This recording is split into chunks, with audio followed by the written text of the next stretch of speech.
मुद्दे की। एक बड़ा मुद्दा है जो देश भर में चर्चा हो रहा है, क्योंकि हाल ही में उसे लेकर कोर्ट ने अपना फैसला दिया, फिर उसके बाद तमाम तरह की चीजें आई।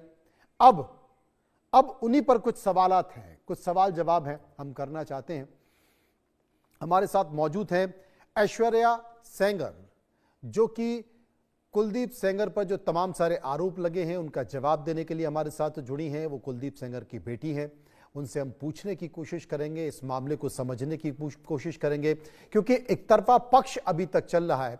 तो मुझे लगता है कि दोनों पक्ष अगर बेहतर तरीके से हों, यही पत्रकारिता का धर्म भी है। कुलदीप सेंगर की बेटी इस वक्त मेरे साथ मौजूद है। ऐश्वर्या, आपका स्वागत है इंडिया न्यूज पर। एक सवाल है, क्योंकि आप बार बार ये कह रही हैं कि आपके पिता ने आंख उठाकर भी नहीं देखा, अगर ऐसा हुआ तो उन्हें फांसी दे दी जाए। आपको क्या लगता है, कोर्ट ने आजीवन सजा बिना किसी सबूत के दे दी होगी, जबकि ट्रायल कोर्ट और अपील के कई गवाहों के बयान दर्ज हुए थे?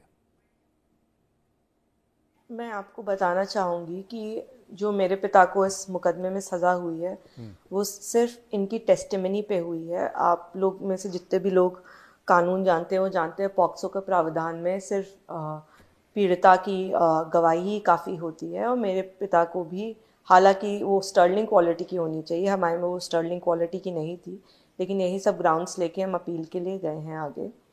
और रही बात कि क्या कोर्ट्स ने कुछ भी नहीं देखा, तो मैं बिल्कुल कहना चाहूँगी कि मीडिया ट्रायल के चलते उन्होंने हमारे सारे सबूत नज़रअंदाज कर दिए।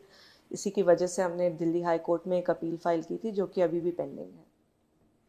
असल में ऐश्वर्या, आपने ये दावा भी किया, क्योंकि हमारे पास सारे सबूत हैं और सीडीआर से साबित होता है कि पिता घटनास्थल पर थे ही नहीं। क्या आप उन खास सबूत, दस्तावेजों के बारे में विस्तार से बता सकती हैं जो कोर्ट में अब तक नहीं पहुंचे हैं, या जिन्हें कोर्ट ने खारिज कर दिया है? क्योंकि आप तो दावा कर रही हैं, लेकिन अगर दावा करने के बावजूद भी वो कोर्ट में नहीं है या कोर्ट में दे दिए गए, तो फिर ऐसा क्यों? पहले तो मैं आपको ये बताना चाहूँगी कि इस घटना में बहुत अलग अलग वर्जन से पहले ही दे चुके हैं। ये जब फर्स्ट टाइम एफआईआर लिखाती हैं तो ये 3 अन्य लोगों के खिलाफ एफआईआर लिखाती हैं, उसमें मेरे पिता का नाम नहीं लेती हैं। उसके बाद एक सर्टेन पीरियड ऑफ डिले के बाद जब इन रियलाइज़ करती हैं कि जो शशि सिंह और उनकी बेटी का नाम इन्होंने उस एफआईआर में लिखाया था, जो गैंग रेप का मुकदमा था, उसमें वो चार्जशीट नहीं होती हैं, तो इनकी चाचा के मन में जो मेरे पिता के प्रति द्वेष भावना थी वो बढ़ जाती है कहीं ना कहीं, क्योंकि एक पुरानी पारिवारिक रंजिश रही है इनसे हमारी। सन 2000 में ये मेरे चाचा के ऊपर प्रधानी के चुनाव के वक्त गोली चलाकर वहाँ से फरार हो गए थे। 16 साल ये फरार रहे हैं। अच्छा। एक हिस्ट्री शीटर है, उन पे 17 मुकदमे हैं, 17 से अधिक मुकदमे हैं इनफैक्ट। तो कहीं ना कहीं जब इनको पता लगता है कि उस मुकदमे में शशि सिंह जी और उनकी बिटिया का नाम नहीं है, और इनको लगता है कि क्योंकि पंचायत जो एक गांव में बैठाई गई थी उसमें मेरे पिता इस चीज़ के अगेंस्ट थे कि अगर गैंगरेप का मुकदमा ये किसी पे लिखा भी रही हैं तो उनकी वाइफ और उनकी बेटी पे इनको इल्ज़ाम इस तरह के नहीं लगाने चाहिए। तो इसी बात से नाराज़ होकर, आप देख सकते हैं हम पूरी उसकी एफआईआर भी मौजूद है, इसी बात से नाराज़ होकर इन्होंने एक डिलेट कंप्लेंट लिखी, एफआईआर भी नहीं, एक डिलेट कंप्लेंट लिखी, जहाँ पे वो यही बातें लिखती हैं कि 11 तारीख को ये 3 लड़के, शशि और निधि ने इनको फ़ोन करके बुलाया, और उसके बाद ये इन 3 लड़कों ने ऐसा ऐसा इनके साथ किया। और इसी की कंप्लेन में आखिरी 4 लाइनों में ये 4 तारीख की घटना ऐड करती हैं और कहती हैं उसके पहले कुलदीप सिंह सेंगर ने भी 4 तारीख को 2 बजे मेरे साथ ऐसा ऐसा किया था। 2 बजे का जो ये टाइम बताती हैं, उस वक्त की मेरे थोड़ी इन्वेस्टिगेशन जब उसमें होती है, जब पता किया जाता है, तो मेरे पिता की पिक्चर्स हैं, वो मेरी माँ के साथ एक गंगा दशहरा का कार्यक्रम है, उनका फेसबुक अभी भी एक्टिव है, आप जाके देख सकते हैं। 4 जून 2017 की ये पिक्चर्स हैं। तो उस वक्त वो उनके साथ मौजूद थे। ये देखते हुए इन्होंने टाइम बदल दिया। इन्होंने कुछ महीने बाद मीडिया में एक इंटरव्यू दिया, उसमें वो कहती हैं कि ये घटना उनके साथ समय 6 बजे हुई थी। उसके बाद जब ये फाइनली एफआईआर लिखाते हैं नेक्स्ट ईयर हमारे फादर पे, तो ये टाइम बदल देते हैं। उसमें ये कहते हैं कि ये घटना नहीं 8 से 8:30 बजे तक हुई थी। बहुत इंटरेस्टिंग चीज़ है कि ये जो कंप्लेन, फर्स्ट कंप्लेन भी ये लिखाती हैं, उसमें ये सेम एलिगेशंस मेरे पिता पे भी लगाती हैं। सोचने की बात यह है कि अगर आप 4 जून 2017 को शशि सिंह ही आपको मेरे पिता के पास नौकरी का झांसा लेके जाती हैं, तो 11 जून को फिर से उनके बुलाने पे आप नौकरी का झांसा ही देके वो आपको फिर से बुलाती हैं। तो this goes against anybody's logic, natural course of conduct की किस तरह इस चीज़ को देखा जाए, ये भी आप लोग देख सकते हैं। तो इसमें बहुत सारे इम्प्रूवमेंट्स और कॉन्ट्रडिक्शंस हैं ही। मेरे पिता की लोकेशन उस घटनास्थल से 17 किलोमीटर दूर की पाई गई है, उनकी CDR लोकेशन, उनकी एलिबाइज, जो लोग वहाँ पे उनके साथ मौजूद थे, जिनकी उनकी बातचीत हो रही थी, ये सारे एविडेंसेस डिफेंस में हम लेके आए थे।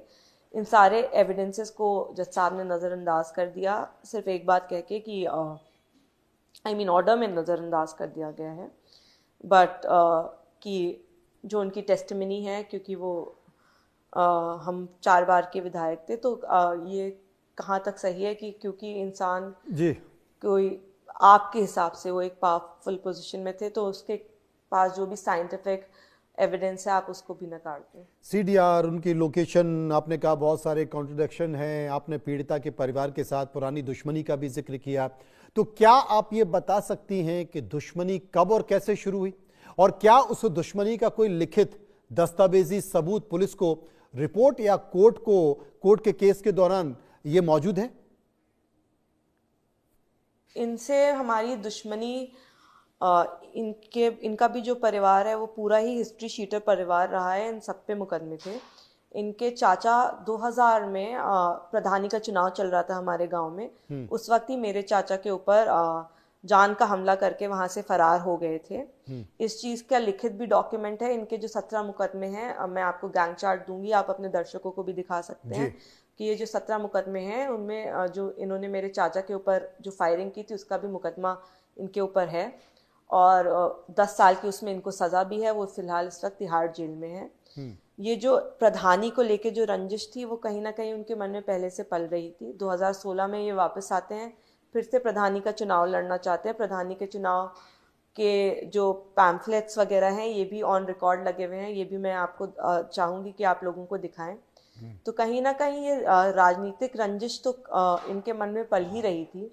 और फिर जब 2017 में इन जो कंप्लेनेंट है वो किसी के साथ चली गई थी, और उसके बाद इन्होंने जो दूसरी फैमिली पे गैंगरेप का मुकदमा लिखाया, और उसमें मेरे पिता ने उनकी जिस फैमिली पे गैंगरेप का मुकदमा लिखाया था, उनकी वाइफ और उनकी डॉटर की जब मदद की, कहीं ना कहीं कि गैंगरेप में लड़कियों का नाम इस तरह नहीं झूठा लिखाना चाहिए, तो ये लोग हमसे और नाराज़ हो गए। वो जो पुरानी दुश्मनी थी उसने एक बड़ा फॉर्म ले लिया। आप ये उस ऑडियोस में भी पा सकते हैं, देख सकते हैं कि किस हद तक ये दुश्मनी इनके मन में बढ़ गई थी। कि ये अपने इनके चाचा का खुद ऑडियो है जहाँ पे ये बता रहे हैं कि आप अपने प्राइवेट पार्ट्स में खरोंचे बना लें। It is very much on record.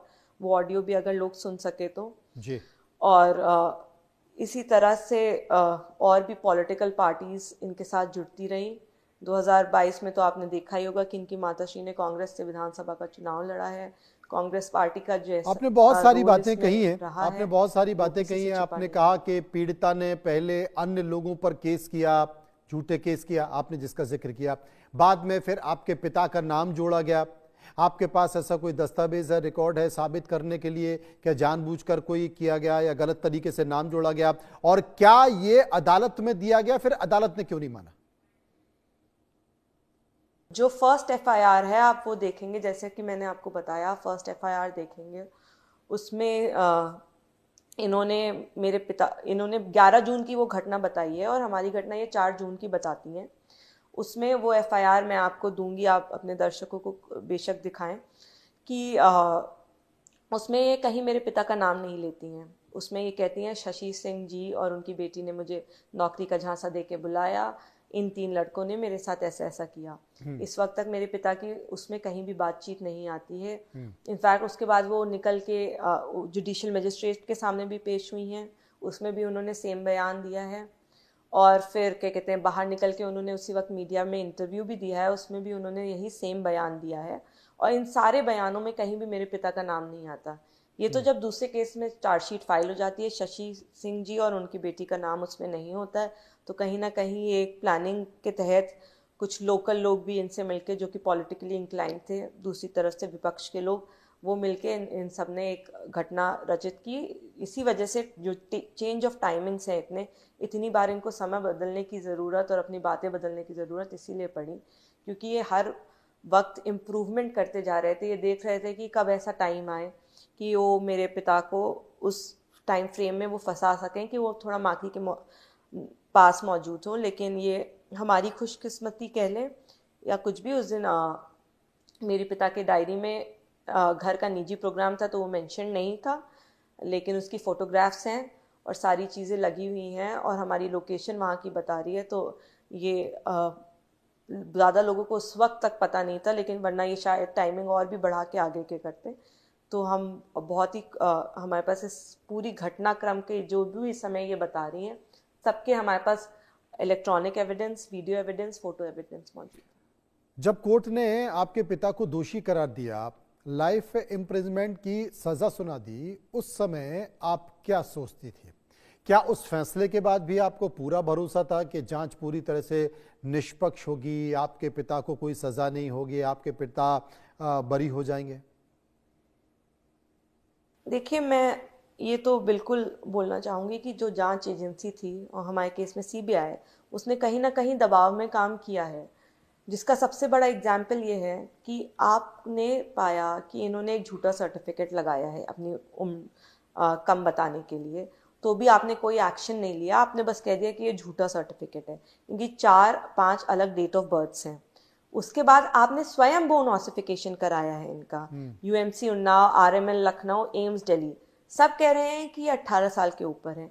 ये सब देखने के बावजूद भी आपने हम पे पॉक्सो का मुकदमा दर्ज करा। तो मैं बिल्कुल कहना चाहूँगी जांच एजेंसी कहीं ना कहीं मीडिया ट्रायल के चलते या किसी भी चीज़ के चलते दबाव में थी।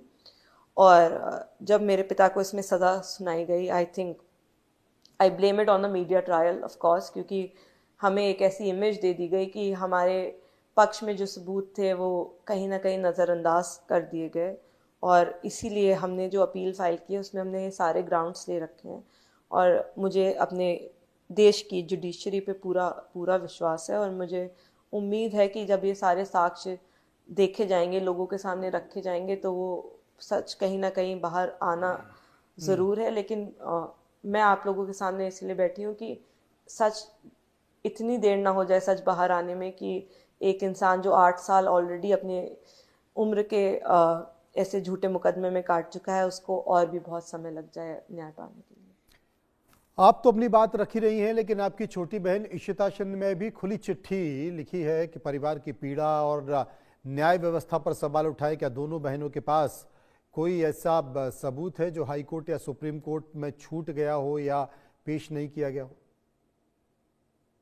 देखिए, हमारे पास नए सबूत भी हैं, लेकिन जो हमारे प्री एग्जिस्टिंग सबूत हैं, जो कि हम हाई कोर्ट, जो कि कहीं ना कहीं ट्रायल कोर्ट ने नकार दिए थे, वो हम लेके हाई कोर्ट गए हैं। और हमें पूरा विश्वास है कि जब वो सारे सबूत एक निष्पक्ष तरह से कोर्ट के सामने रखे जाएंगे, देखे जाएंगे, और मैं बहुत ही खुश हूँ कि फ़िलहाल में हमने बहुत जजमेंट्स देखे हैं जहाँ की सुप्रीम कोर्ट ने, माननीय सर्वोच्च न्यायालय ने ये कहा है कि मीडिया ट्रायल डिक्टेट नहीं करेगा कि क्या सही है क्या गलत।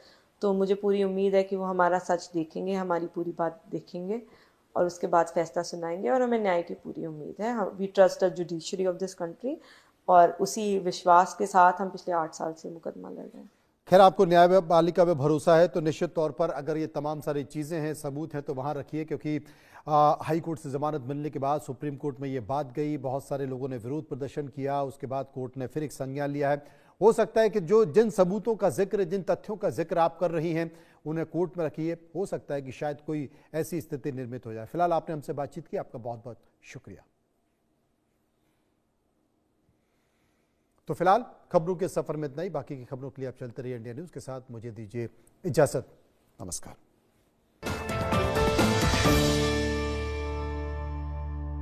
एसोसिएट स्पॉन्सर, सब्जी का बना स्वाद निराला, जब डाल